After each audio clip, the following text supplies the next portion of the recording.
বিসমিল্লাহির রহমানির রহিম। Hello friends, welcome to Sufiyan tech zone. So আজকে আমরা যে টপিকটা নিয়ে কথা বলবো সেটা হচ্ছে বিকাশের নতুন যে ফিচারটা চলে এসেছে সেটা হচ্ছে বিকাশ বিনিময়। অর্থাৎ এই ফিচারটার মাধ্যমে আপনারা বিকাশ থেকে রকেট এবং রকেট থেকে বিকাশ কিভাবে মানি ট্রান্সফার করতে পারবেন সহজে, সেই সিস্টেমটা নিয়ে আজকে কথা বলা হবে। সো যদি ভিডিওটা প্রথম দেখে থাকেন তাহলে অবশ্যই আপনারা একটা লাইক দিবেন, আর যদি উপকার এসে থাকে তাহলে অবশ্যই চ্যানেলটা সাবস্ক্রাইব করবেন। সো শুরু করি।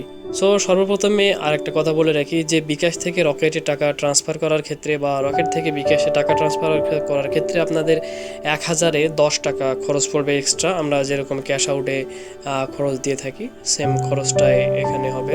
সরি না, এখানে 20 যেহেতু 18 টাকা, আমরা 18 টাকা সামথিং দিয়ে থাকি ক্যাশ আউটে 1000, এখানে টাকা পাঠানোর ক্ষেত্রে আপনাদের 10 টাকা খরচ হবে 1000-এ।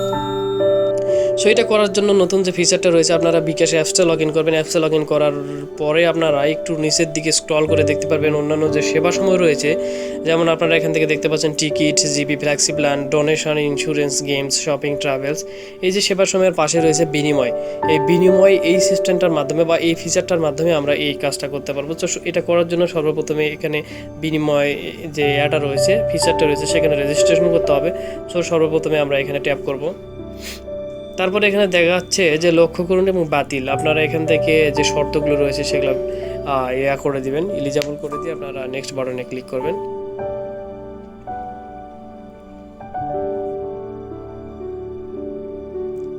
সো নেক্সট বাটনে প্রেস করার পরে এখানে বিনিময়ের যে সেটা ওপেন হয়ে যাবে, মূল যে ফিচারটা।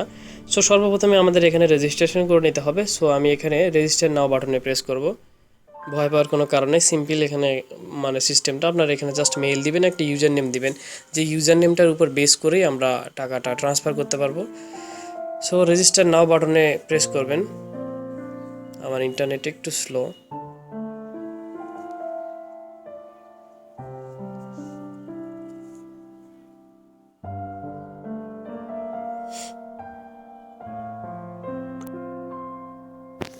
সো রেজিস্টার বাটনে প্রেস করার পরে আপনারা এখানে দেখতে পাচ্ছেন উপরে ইনফরমেশন কিছু দিতে বলতেছে।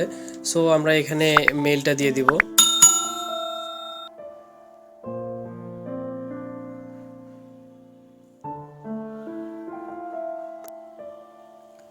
সো উপরে আমি মেইল দিয়েছি, আপনারা দেখতে পাচ্ছেন। আর নিচে ইউজার আইডি দেওয়ার ক্ষেত্রে আমাদের এখানে কিছু হিংস দিয়ে রেখেছে। সো সর্বপ্রথম আমরা @ দিব, তারপরে আমরা যে কোনো কিছু ইউজ করতে পারি। সো আমি আমার @ দিয়ে নামটা ইউজ করতেছি।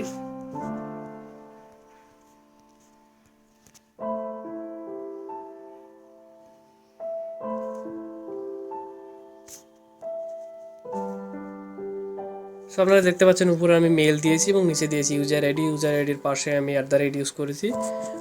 দেন আমি কনফার্ম বাটনে প্রেস করব।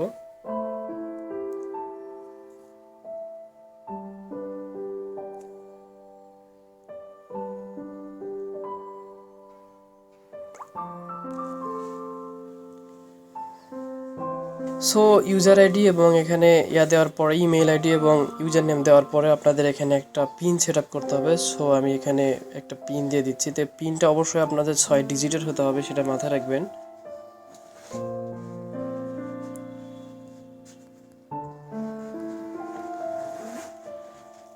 সো আমি 6 ডিজিটের একটা পিন দিয়ে ফেলেছি। দেওয়ার পরে সাবমিট বাটনে প্রেস করব।